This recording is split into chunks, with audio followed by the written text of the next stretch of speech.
So we have produced a second sheet on how parole helps, because there have been many pieces of legislation that have asked us to consider doing away with some pieces of parole that I think are fundamental to its success. Canada has one of the best parole systems in the world, and if anybody said, you know, what do you think could be done to improve it? I would say we should be using it more. One of the pieces that helps people who have caused a great deal of harm to become more productive people in their community is a supportive release and integration back into the community. And parole provides us with the opportunity to do that well. It's expensive to do this, but it's not nearly as expensive as keeping someone in jail, or in prison. But what we know to be true is that of the people who are in prison and in jail, somewhere around 95% will end up back as your neighbors. We know that between 10 and 15% of the Canadian population have a criminal record. So 1 in 10, 1 in 7 to 1 in 10 people that you meet have had some kind of criminal code offense at some point, okay? What helps these people not, quote, reoffend? And when I say that, I want you to hear stops more victimization, because we want to focus on no more victims. So what helps them is being released gradually in a way where when they choose their path and make their life choices, people can step in and say, not quite good enough, have to consider this. And that's what parole is. For the last third of a person sentenced in Canada, by law, people need to be released on parole. It's called statutory release.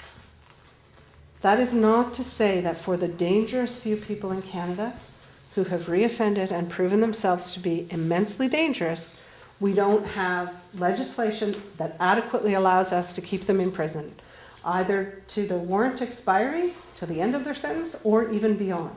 We have those mechanisms in place currently. We do hear about the horrible, tragic mistakes that are made, but I can tell you that they make thousands of decisions a year, and very few result in terrible tragedy.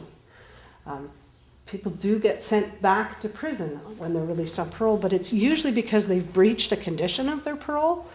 They've been caught in a bar, or they've been somewhere they shouldn't, or they've been talking to someone they shouldn't. And those are those little corrections I talked about. When people get out, they need to be given a chance to make a mistake and come back and make amends for it and try again.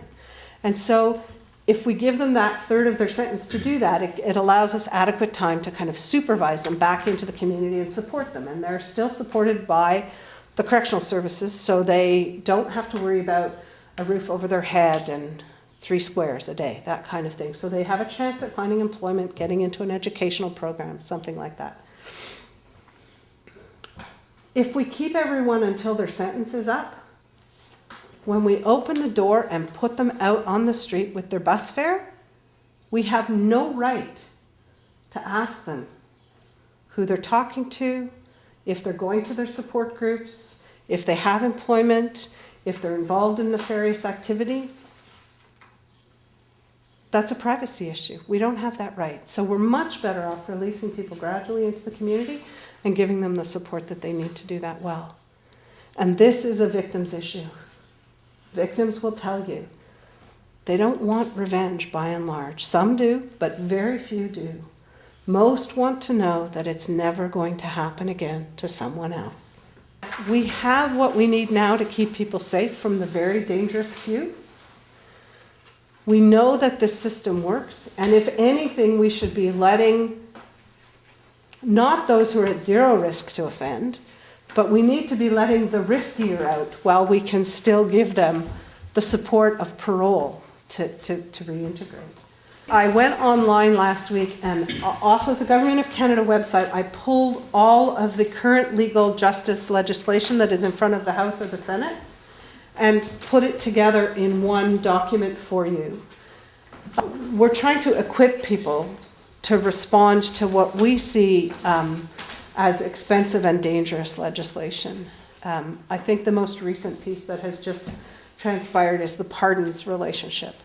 So for those of you who are aware, if you have a finite sentence in Canada, which means that it's not a life sentence, but it's a sentence, we call it determinate. It has a beginning, a middle, and an end date to it. If you come to the end of your warrant and you live for 2 years in Canada without any further conflict with the law, you're eligible to apply to the parole board. It's expensive. It costs about $500, I believe. But you can apply to the parole board to have what's called a pardon in Canada, which basically, to some degree, seals your file. It doesn't concretely seal it. So if you offend again, it's open. The police know about it. And you can also receive a pardon with conditions. So, but what it does is it opens the door again for those people who are trying to reintegrate into society to do so. The government has decided that for certain offenses, pardons should come off the books. The National Parole Board reports to us just recently, like in the last month, 99.34% of people who receive pardons never reoffend. This is a system that's working. It's not broken. We don't need to fix it based on the emotional response to one situation that was held up in the media. I think you know the case that I'm speaking of, the hockey coach who had offended against Mr. Fleury, for example, who was then, they found out that he had received a pardon. And there was a lot of emotion tied to that. Right. So I think if we legislate based on our fear, we tend to believe that what could be safer than locking them away, right? Except that those of us who have worked in the system know that that's not productive. And it's not true. And that keeping people away from reintegrating with their families for a longer period of time actually puts them at higher risk. There are some who are terribly wrong and are serial killers or mass murderers. Those people exist. But there's like under 10 people in Canada like that. And we have the capacity to legally gate those people in prison and they won't get out. I don't have the current numbers because they're hard to grab from each province, but I do know that, colloquially speaking, the vast majority of our prisoners are held in provincial jails. And most of those people are pre-trial. So they're remanded to custody before they come to trial because it's taking longer and longer to get cases in front of the court. So lots of people, we're tending to give less people bail, and we're tending to keep people longer in remand, which, is like the least productive thing you can do for a person in the aftermath of crime. No one gives programming to people who are remanded beyond kind of especially if they're young, like they will have access to high school, but that's really basically it. So very little programming in provincial jails, and it's very hard to be effective in programming in provincial jails because the average sentence length is like 30 days, right? And I can tell you that people who end up there post-sentence have had less than a 2-year sentence given to them. They're not a danger to the public. It's a waste of money. You would be better giving that person the money in an education credit to go to a community college or, that would serve you better.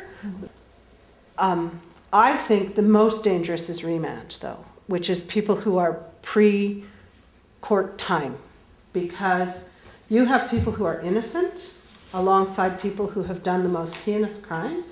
You have people who are 18 alongside people who have been inside, repetitively, and you have very little capacity to deal with that. In a federal system, people are there for a longer stay. They have a vested interest in having a fairly peaceful community that is predictable and as healthy as possible amongst the constraints of being locked behind bars and having all of your decisions made for you. That's not true in a remand situation or in a provincial system.